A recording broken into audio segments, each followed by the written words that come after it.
I'm going to yes, talk about Massey Hall today, and something that I know that many of you are interested in as an institution, as a building here in Toronto. But yes, I'm also going to talk about what do you do with a degree in art history and architectural history, and this is really what I did do after my PhD here, was try to figure out how I could channel this knowledge into a career outside of academia, and using my skills as an architectural historian, I was able to come and work for this company, Goldsmith, Borgal and Company Architects, and the role that I play there is to ensure that there is a manner of informed conservation. And so a lot of what I talk about Massey, you'll see this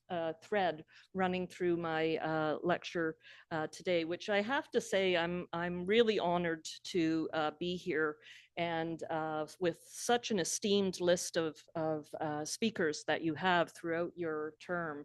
This is really quite an honor for me, and I hope I hold up my end of the bargain and give you a good lecture, given what I've seen on your agenda there. So woven throughout my presentation will be how architectural research is used in the field of heritage conservation, and what it is that I do at the firm. And I just include here a few images that I just grabbed to put together for this lecture of some of the projects that I've been fortunate enough to work on while I've been at the firm. So we can talk about other projects down the road. But here today, we're here to talk about Massey Hall, this wonderful building that was built in 1893 and consistently used throughout its entire history. It never stopped being used. It never was vacant. It never, well, it was threatened, but they never stopped using it as a performance center. It's a 19th century building, but of course we're in the 21st century. So there was a lot of problems that faced the building operationally and also from a materials perspective of when we came onto the scene. So it was in 2012 that I started in on this project. It took over 10 years of my career working on this project with a team of professionals that was just absolutely amazing to work with. And in 2012, the hall had been altered over time, over the 100 years, to try to address some of the deficiencies and the operating issues, but there had never been anything to help it into the 21st century and to make it a 21st century concert hall. So that's where we came into the project. And as Margaret mentioned, what we called this was a rehabilitation and not a restoration. We see this often if we talk to the press, and it would say Massey Hall was restored. And in the correct terminology, it was a rehabilitation, not a restoration. And so I want to teach you a little bit about the guidelines that we use and the kind of practices that we follow in good heritage conservation work. In Canada, we have what's called the standards and guidelines for the conservation of historic places in Canada. Make a comment? Sorry, if I could just make a quick announcement, I think someone on Zoom is not muted and we can, okay, if you could keep it on mute until the question period. Thank you. Oh, okay. Too many voices. I didn't hear it. Okay. Oh, I thought it was outside, actually. Yes. The standards and guidelines. So this is a document that was put together by Parks Canada, and it's a federally issued document, so pan-Canadian, and municipalities and jurisdictions take this on as the guidebook for all conservation in Canada. And in the guidebook, we have treatments, specific treatments. And I'm just going to, it gets quite complex, but for simplicity's sake, there are three major treatments. And you probably, oh, you can't read because of the, I don't know if we can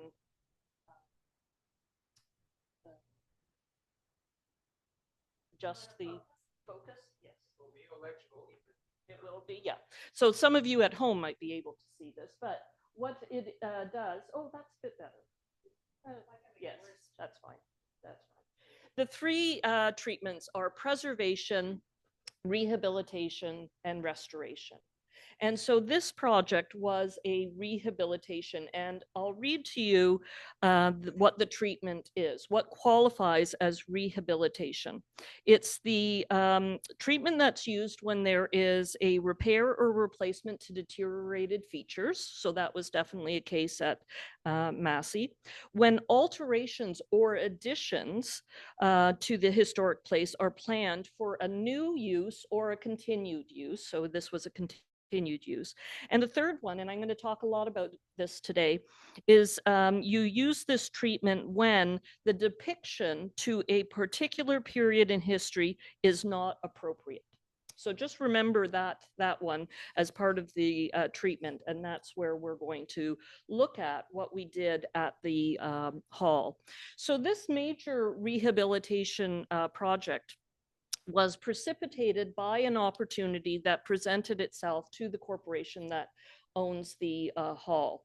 And it was an opportunity that had never been presented to them before. And what it was, let's see how it looks. Yes, you can see the orange on the plan on the left. The orange area was owned by a neighboring property owner, a developer. And that developer had access to Victoria Street on the right-hand side of the plan. And it was a driveway, as you can see in the photograph, that led into the property which faces onto Yonge Street.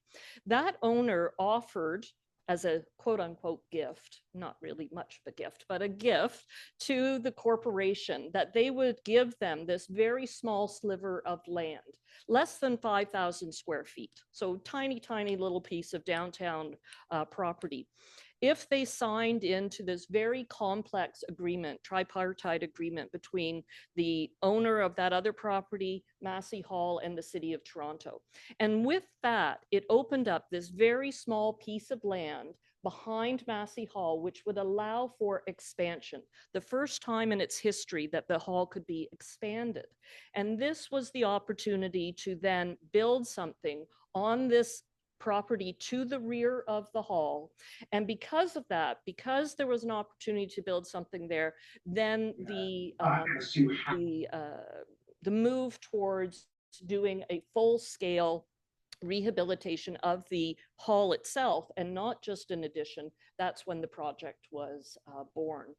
And so this was the early rendering by the lead architects, which was KPMB Architects, who were hired to design the addition, which is the dark black building that you see right behind Massey Hall there. Not the tall tower, that was the neighboring developer who gave this piece of land, but the smaller black tower, we called it a tower, 7-story addition, is what was allowed within the development footprint. So the idea was to build that and then to integrate it with the rest of the building and to and rehabilitate the building so that it met with current operational and business needs. So when we start with a heritage project, all of the heritage projects that I've worked on while I've been with GBCA, we have to understand where the heritage value lies. Everybody has a different idea about the value. And we need to have a clear sense and everybody agree on where is the value, what needs to be conserved on the building. And the first thing we do is we look to see if a building is designated, it would have what we used to call the reasons for designation. So again, you won't be able to read this because of the screen, but I'll read a part of it for you. In the reasons for designation, there was the reasons for designation. And in 1975, when this was designated, one of the first buildings under the Ontario Heritage Act to be designated in 1975, and it had this very small description of the reasons for designation. And I'll just read a little bit for you. It said, it's a fine example of a late 19th century concert hall. It has a Moorish styled interior, which is an especially fine example. And the building has an association with music and culture in the city of Toronto. So that's great, but what do we do with that information? How do we, as someone who is tasked with making changes to this heritage building, how do we know from that statement, from that paragraph, what it is we need to conserve in order to make sure that the building is properly cared for? Moving forward in time, the federal government has created a document about how to write a statement of significance. And so now we have in our designation documents, not a reasons for designation, but a statement of cultural heritage value or a statement of significance. And part of that statement is actually a list, generally a bullet point list of the character defining elements. So when I came on the project in 2012 and I was faced with this one paragraph in the designation report that didn't really say much, I needed to be the advocate for this building with this rest of the team. The team is massive. The architects were just one of the members of the team, but they had multiple consultants. And then the owner is part of that team as well. So in order to convey to everybody what is important, I wrote the first statement of significance for Massey Hall. And in that, I created a bullet point, a list of the kind of features that were most important, that spoke to the history of this building and its architecture. And therefore, if those are the important features, those are the features that need to be conserved, and we have to pay particular attention to them as we go through the rehabilitation project. So once we had that, we could start looking at the various interventions. And I'm only going to talk about, 3 or 4 of them, just for the sake of time. But the first intervention, of course, was the addition. So we have to look at what is an appropriate location, what is an appropriate style of the addition. And as I mentioned, this was on that very small piece of land immediately to the south. Now, from a heritage perspective, that's a very good location, the rear of a building. You don't want to block its main character defining facade, and the additions to the rear are generally the most accepted. But in order to do that, we also had to have other interventions to think about. And we have to think about, well, why are we doing these changes? Does the building need to be changed? You don't just want this to happen willy-nilly. You have to take into account that there is a need for the change. And it's clear from the research that I did that from the beginning of time, 1893, when the building opened, from that time, there was an issue with space within this building. So it's clear that was a problem. It continued to be a problem.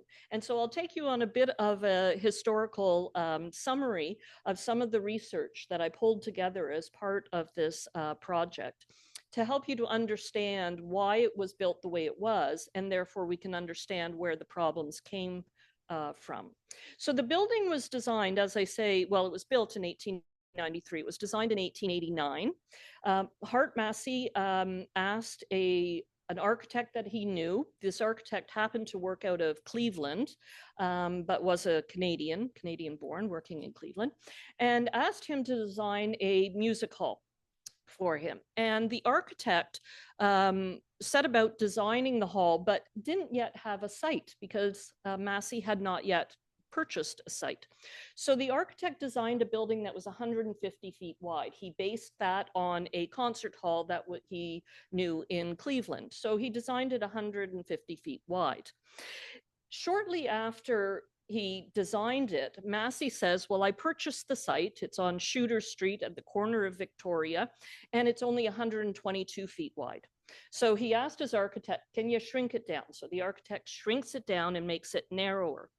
Then Massey tells him, and all of this I'm reading through letters from Massey to Sidney Rose Badgley, who was the architect. And in the letters, he says, well, I've purchased this, but now I'm only able to purchase a little bit, 1/2 of the southern lot. The other lot I can't buy because the owner is asking too much and I'm not willing to spend that. So it's not as deep as I told you initially. So then Badgley has to go back and make it shallower. So he's taken his original design and he's shrunk it down to the site that his client gave him.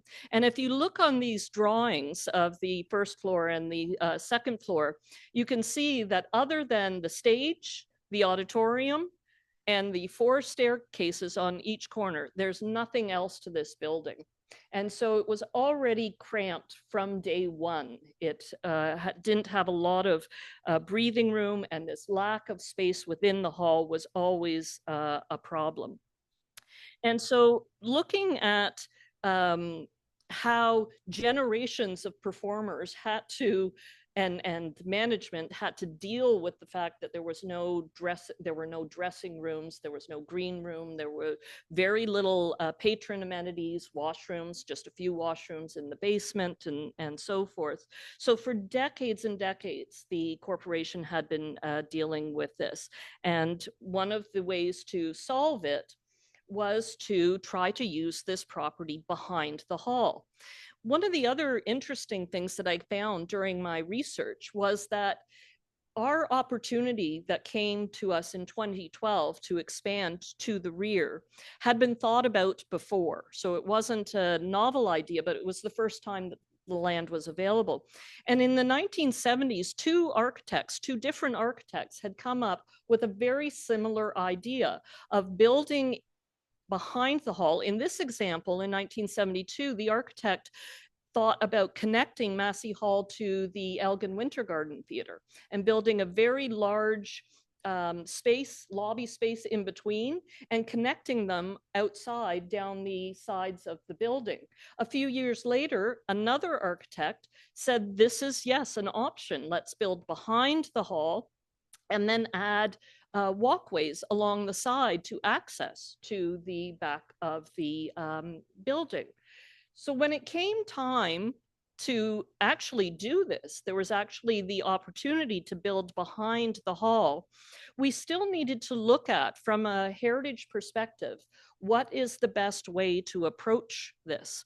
And when KPMB, the architect of record, said to us that they wanted to go back to the ideas that came up in the 1970s, which was to put exterior walkways on the outside of the building so that you could access the building to this new addition in the back, we had to think very carefully about that, because generally when we do architectural interventions, depending on the building, you think about the public realm as being the most important part of the building, so that the general public can see the important pieces of the building, which are generally the exterior, the public facing front. And the interiors, then we can have some more leeway in if there's not heritage defining features on the interior. But in this case, because we knew about what was inside the hall, what's on the interior, but also because that is the reason for being for this building, is the interior, is that space as a concert hall. So we didn't want to have a major impact on the interior, trying to fit in new hallways to get through the auditorium and back into the building. So the architects were asked to come up with different options. Can you show me 3 options? And let's try to find the one that works best. And in the end, we did go with the exterior passerelles, or what they're called, the exterior walkways, which if you've been down there recently, you haven't seen them. They're exterior walkways made of glass that allow patrons to leave the hall on each of the levels and walk southwards into this new tower, which has all of the amenities, the bathrooms, the bars, the circulation space, the elevator. For the first time in the building's history, it is accessible with an elevator as well. So that was one of the big ticket items in the rehabilitation of this building, was figuring that out. Once we had that done, then we had to look at the hall itself. So now the most important part is this amazing music hall that needed upgrading, and it needed upgrading in a way that wasn't just cleaning up the interior, but as part of this team, we had on the team structural engineers, acousticians, lighting designers, theater consultants, a cast of dozens of consultants, top in their field, who all needed to have their hands on what was going on here. And we all had to work together to come up with the best solution of how to make this a 21st century hall, but conserve the heritage value. So I'm going to walk you through the building and show you 3 examples of some of the alterations that were done, and talk more about how the history informed the decisions and how I used the guidelines that we use when we consider changes to heritage properties. So I want to start with the lobby. So you first walk in the building and you see this lobby. This lobby is not the original lobby to the hall. May not come as a surprise to you, because I think you see the aesthetic of the hall. It's an Art Deco aesthetic, and it's clear to some that it was built in the 1930s, when that style was quite prevalent. And at the time, in the 1930s, the owners of Massey Hall decided that they needed to modernize it, make it look less Victorian, let's say. They needed to try to get more space, because they were already, within 40 years, they knew they were constricted in space. And they also needed to address fireproofing issues, which was quite a concern at the hall. So the entranceway, originally in the plan, the amount of circulation was that. That was it. You came in the front door, and everybody who came into the hall had to go through this little tiny area and go up the stairs and into the hall. And this is what the hallway looked like. We only have one archival photograph along with the architectural drawings. And this photograph shows you a very Victorian hall, a lot of woodwork. It had a wood ceiling, wood beam ceiling, wood plank floors, wooden stairs as well, and very little circulation space. So this very awkward space needed to be expanded. But of course, as you know, and as I showed you on the architectural drawings, it was built right up to the sidewalk line. So you can't extend it. So the solution, let's see how this shows up. The solution, the drawing on the bottom in 1933, was to take out the back rows of seats in the auditorium and create an inner lobby. So it allowed for a bit more of flow of space for the patrons. And by doing that, they were also able to redesign the existing lobby from that little tiny square that I showed you on the earlier plan, and spreading it out across the front of the building.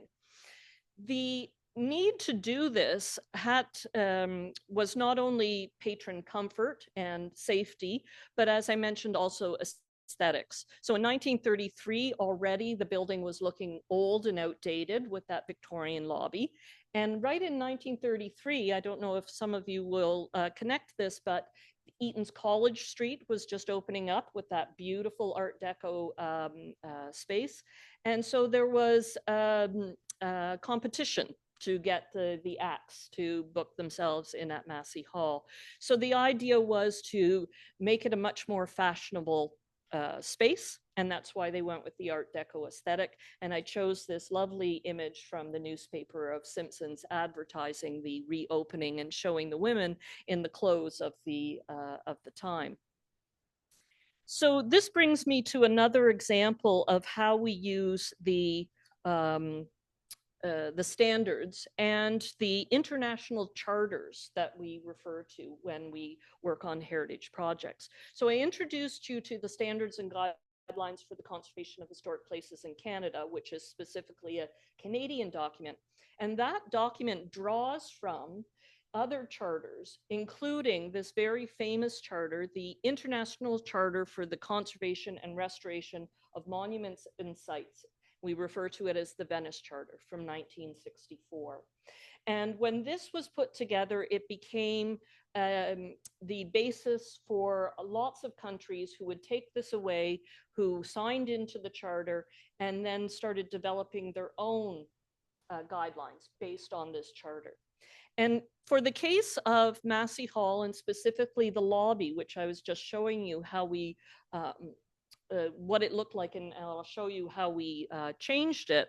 I want to focus on Article 11 of the Venice Charter.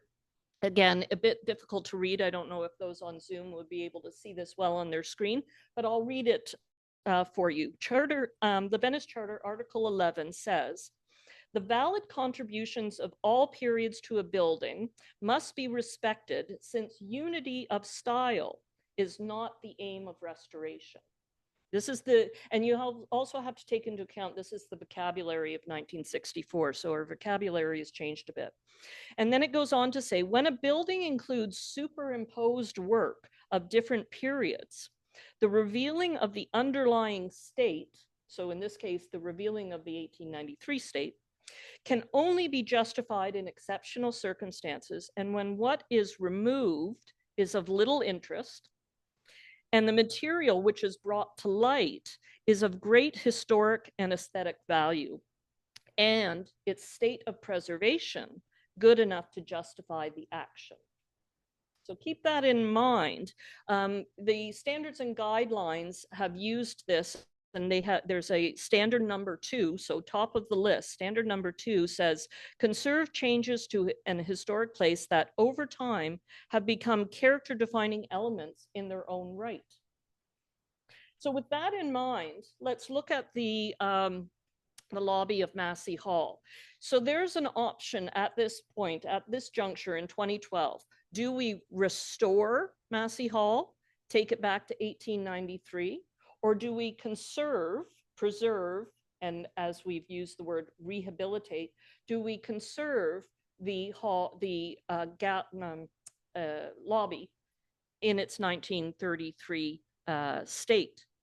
So looking at the drawings, I found one of the things I had to do, as I say, as part of my research, is find all of the different drawings that were done over the course of the history for all alterations, and they were found at all different repositories throughout the city and elsewhere. There's some at the National Archives in Ottawa. These drawings I found at the City of Toronto Archives, and these were the drawings by the architects Mathers and Haldenby, who did the changes in 1933. And what the drawings revealed to me is the materials that were used, the modern materials, steel, concrete, plaster, terrazzo, the modern materials, but it also reveals that there was nothing left of the 1893, that it wasn't that the ceiling was a drop ceiling put over top of the wood beam ceiling, but that everything had been removed. And the use of these materials was for fire rating purposes. Now you have steel and concrete and terrazzo instead of wood. It was redesigned because it allowed for greater, more space within the lobby. So all of these things are still important and still needed to be used. So the solution was, as I say, not to restore to 1893, because none of these materials were hidden there. We weren't going to find the original wood. It was all gone. We would have to recreate it, and recreation is a form of conservation in some cases. But also the 1933 lobby was still serving its purpose, and it served it well. So the approach was simply of preservation of what was there. And by that, we just did some minor repairs to the materials. We kept all of the original materials. We kept the original light fixtures, yet in rehabilitating them, they were all rewired to be more energy efficient.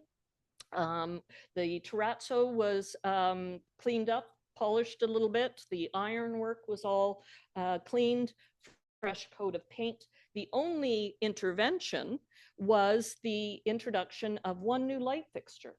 And you see it up there on the ceiling, very simple, very discreet, doesn't take away from the Art Deco interior, but it provides what's needed for the modern use, which is much better lighting for the people as they come in. The corporation always complained that their ticket takers at the door couldn't see the ticket, so they needed to have good light. And instead of changing the space too much, the lighting consultant and the architects designed a very simple intervention that we, as the heritage consultant, could easily justify and say it's a very minor change to a space that is being conserved.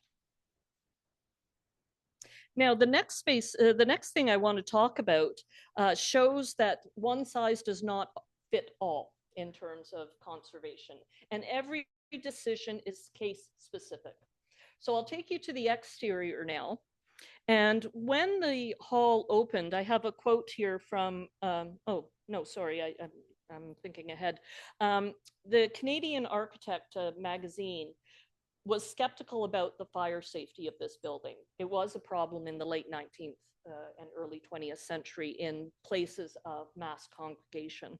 And in 1904, Toronto had one of its great fires. There were two great fires in Toronto. One of them is 1904. So the corporation, the owners of Massey Hall, are very much cognizant of the issues of fire escapes. And the City of Toronto then enacts a code, building code, that requires places of congregation of large numbers of people to have fire safety exits. And in 1911, the image on the right, the postcard on the right, shows you the addition of the fire escapes. The exterior fire escapes were added on. And of course, there were no standards and guidelines in 1911 of how to change a heritage building. It wasn't, it was only, 15 years old at that time. So the intervention was kind of done in a perhaps a less than appropriate way. I mean, they did do one thing that we would do today, which is to put a doorway where there's a window, because then you're not cutting another hole into the building. But of course, the windows were taken out, new doorways were put in those windows. But one of the most egregious, I think, was cutting right through a beautiful stone band that went across the front of the building. So at the time when we came onto the project, it wasn't an easy decision to determine whether or not this layer of history should be saved, or if we should remove that 1911 layer of history, the fire escapes. Some people had a lot of affection for the fire escapes, and it's not unusual for fire escapes to be listed on your list of character-defining elements. If you think about Soho in New York, the fire escapes are defined as a character-defining feature. So we had to look at all of the options again, the pros and the cons, and look at the standards and guidelines and the Venice Charter. So I remind you what I read earlier about the Venice Charter. So it said, when a building includes superimposed work of different periods, the revealing of the underlying state can only be justified in exceptional circumstances, and when what is removed is of little interest, and the material which is brought to light is of great historic and aesthetic value, and its state of preservation good enough to justify the action. So using that, we realized that in taking those off, which are unsafe and not code, we were going to allow for not only the reinstatement of the windows that had been removed and turned into doors, but this sign band that went across the front of the building. And the images on the bottom here show the stone carvers who were tasked with replicating the exact font of what was lost and using the mock-ups and finding pieces of stone that matched specifically to the stone that was on the building. And these are the after the fire escapes have been removed, the windows have been restored, and the sign band was restored as well. And with the removal of the fire escapes, these passerelles, these walkways along the side, have taken the place of the purpose of the fire escapes. These are now a modern fire escape that allows you to leave the hall and go quickly to the fire exits in the south or in the north end of the building. But the most important work was on the inside. So I finally take you inside the audience chamber. And this was a much more complex project. I guess I should say that when we came on the project in 2012, it took about a year till about 2013 for me to write a report that talked about the changes in a big picture manner. But then it took about another 2 years to write another report that went into detail about all these changes. And during those times, I'm working with the acoustician, the structural engineer, the architect, the theater consultant. So all of that work goes into coming up with the conservation strategy that then gets approved, and we all move forward on that with that one vision. And the question here was, how do we conserve the heritage value, all of the heritage values inside the hall, while introducing all of these new requirements, the new lighting, the new sound systems, the new seating, because the seats were, everybody complained about how uncomfortable they were. And so we had to think about how all of that was done, but it was important to maintain an understanding of those character defining features. And this goes back to the reasons for designation that I read to you at the outset. It said that the interior was important because it's an example of Moorish architecture. The average person doesn't know what that means. What is important when you say that? What are the features that are Moorish? So as an architectural historian, I can tell them what Moorish architecture is and where that architecture, where those details lie throughout the space. And so there was a bit of a story in my report for people to understand the unusual nature of the Moorish interior, because it's not a style of architecture you see very often in Canada, or in Toronto in Canada as well. And the details were found throughout the interior in terms of the shapes, the forms, the coloring, the detailing. And it really comes from Sidney Rose Badgley's decision to base the interior design on the Alhambra in Spain, which was very popular in the 19th century among architects. Late Victorian architects were looking to things that were quote unquote exotic or from the Orient. And so the Alhambra became a mecca for people to look at in terms of architectural design, and used that in theater spaces. It's not it wasn't something that Badgley came up with himself. The most famous Alhambra theater was in London, and it had been built in the mid-19th century, about 1853. And then there was a fire, and then in 1888, it was rebuilt. And so it was in all of the architectural journals at the time. So Badgley and other architects here in North America would have been seeing this in the journals and becoming more and more interested in Alhambra and the Moorish revival style was then circulated among architects here in North America.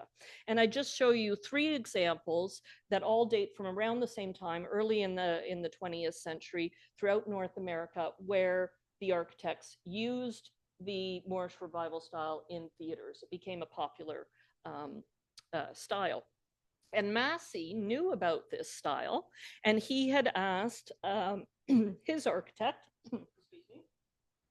to add a Moorish style room into his home, into the mansion that he lived on Jarvis Street. Perhaps some of you recognize the Moorish room in his home because now it's the Keg Mansion. So you too can eat in the Moorish room. And so this style of architecture was very specific and had unique details about it. So again, I listed out all of those things like the shapes and the forms, the cusps, the stalactites on the ceiling, the plaster work of the column capitals, the coloration of the windows, which I'll talk about in a moment. And so a lot of the report laid out the details across the top of some of the Moorish details and compared them to Alhambra, which is on the bottom of the screen there. So one of the most important aspects of this hall, and for any of you who have been there, I think probably all of you who have been there know, is it's the openness of this space and the massive expanse of this plaster ceiling across the entire auditorium. And so in my mind, the plaster was a given that we needed to conserve that as part of this rehabilitation.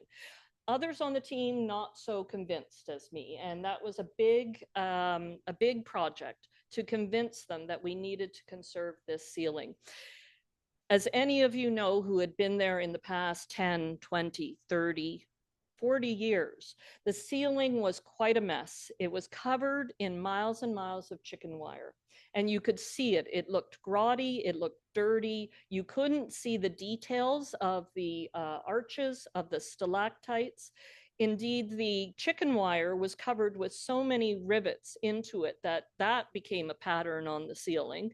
And the stalactites, which are the small details that hang down from the arches, were so covered with dust that you couldn't even see it from a distance, the actual detail underneath underneath all of that.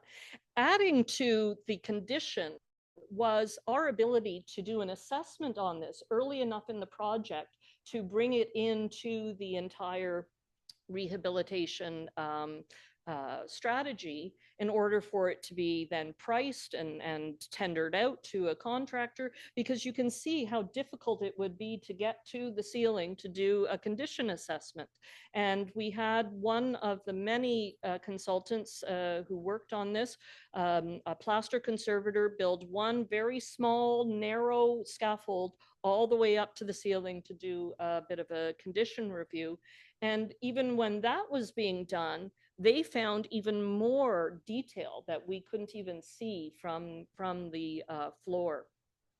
So in the end, it was a bit of a fight to convince them to conserve the ceiling. And the decision was made to conserve the ceiling. You can see here, I'll just flip through some of the process of the process of doing the ceiling. The scaffolding had to be built up so that there was this floor just below the ceiling on which to work. All of the chicken wire, miles and miles of chicken wire, and all of the rivets that had gone in had to be removed. Then the process of consolidating the existing plaster was done to ensure that it would never have that issue of falling off again.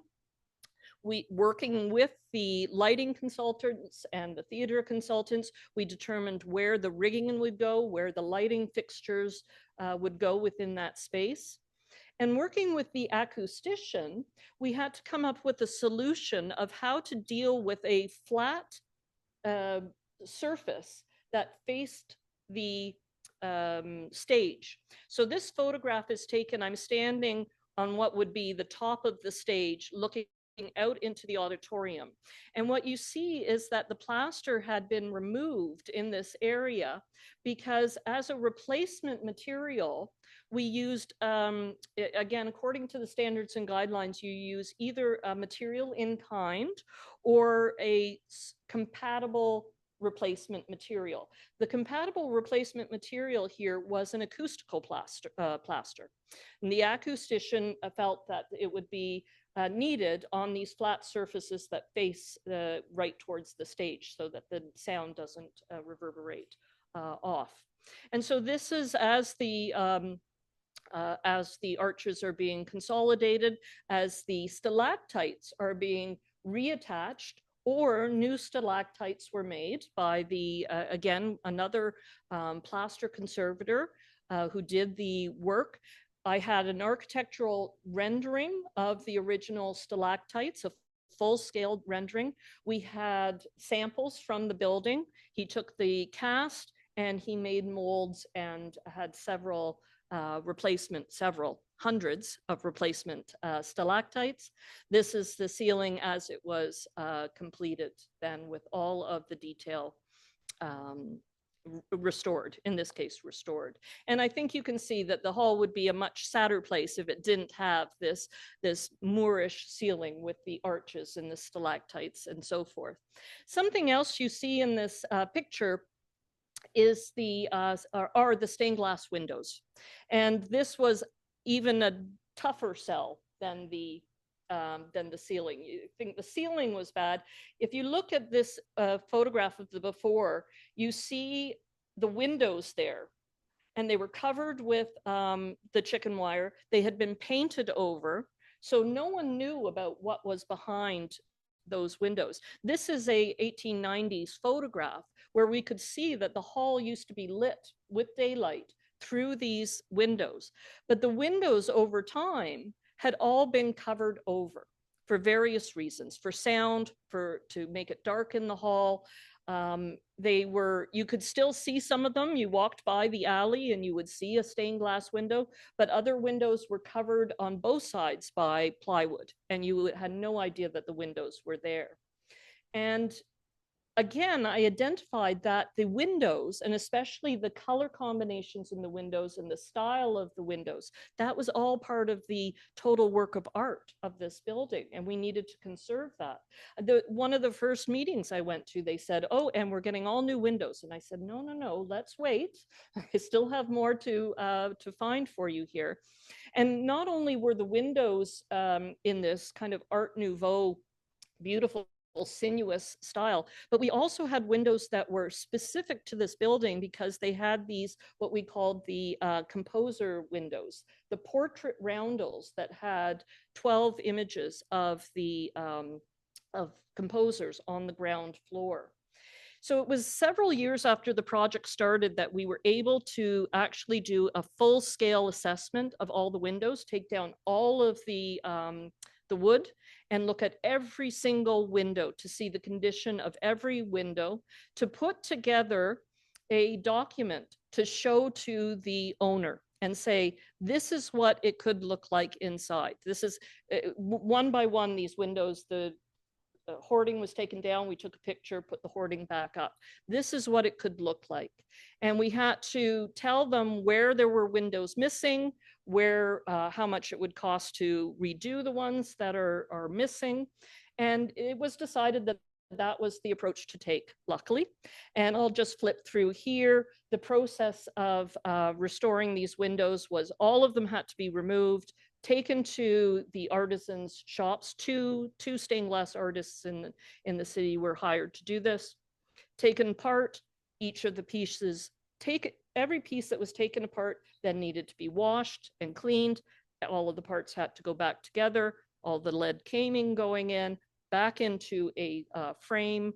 And the composer windows, this was quite a story because we had the majority of the composer windows, but two of them had gone missing. And I don't know if any of you will remember, this was back in 2018. that it was a big news story. I was interviewed by the Star and I was on CBC radio talking about the fact we couldn't find two of the windows. Well, when, you know, they were found in the basement of Roy Thompson Hall. So they hadn't been taken. We have all of the windows, but you can see the condition of one of the composer windows here. Like it was just horrific because they had been left to the elements. But, and again, this is not me, this is working with these amazing craftspeople, the conservator, the artisans who worked at the stained glass shops. What they did is they took the composer's face, and as you would with any work of art, you would not go in and paint on someone else's painting. So they cut a piece of glass to fit on top, and then they put that glass on top and they paint over that.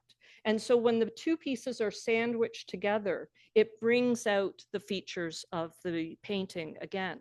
So it's absolutely wonderful. It was a great process to watch. And so the windows came back. Everybody was blown away, loved the fact that the windows are there now, the composer windows on the ground floor. And again, working with the rest of the team, I had to work with the acoustician and the lighting designer because they wanted to have blackout blinds. They felt that concerts needed to be in a dark hall. And so there's, you can see the semicircular blind at the bottom. This blind rolls up in between the glass and goes up to black it out. Turns out that most performers prefer to have the windows open, and those blinds may have been a lot of money spent for something they didn't need to do. And now you see the windows when you walk along the passerelles. You get a beautiful view of the windows. So I see I'm running out of time, and I just have one more example to show you quickly. And this shows, again, every part of the building is a different decision.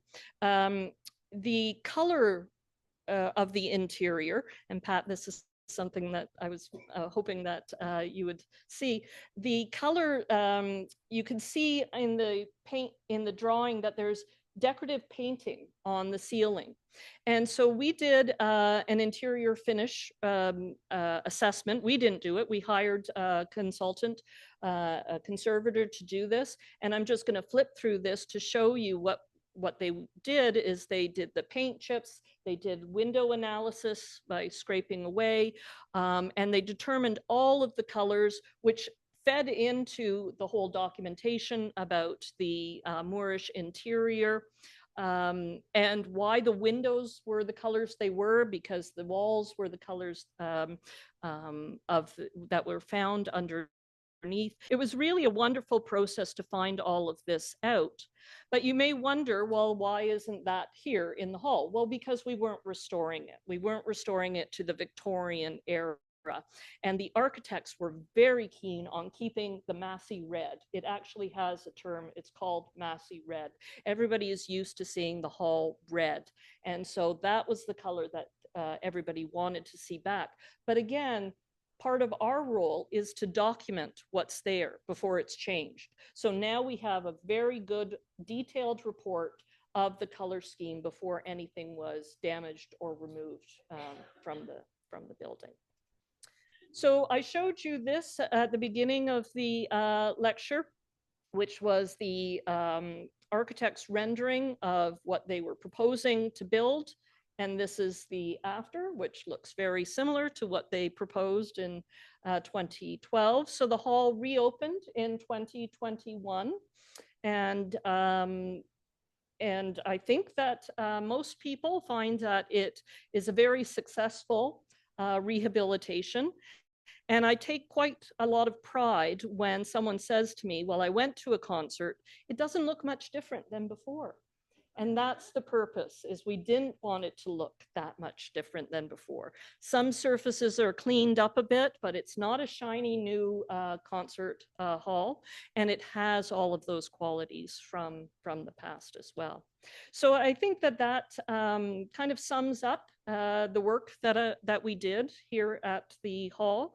And I hope that you learned a bit about, not only about Massey, which I know a lot of you have an interest in, but also a little bit about heritage conservation and what you can do with a degree in humanities.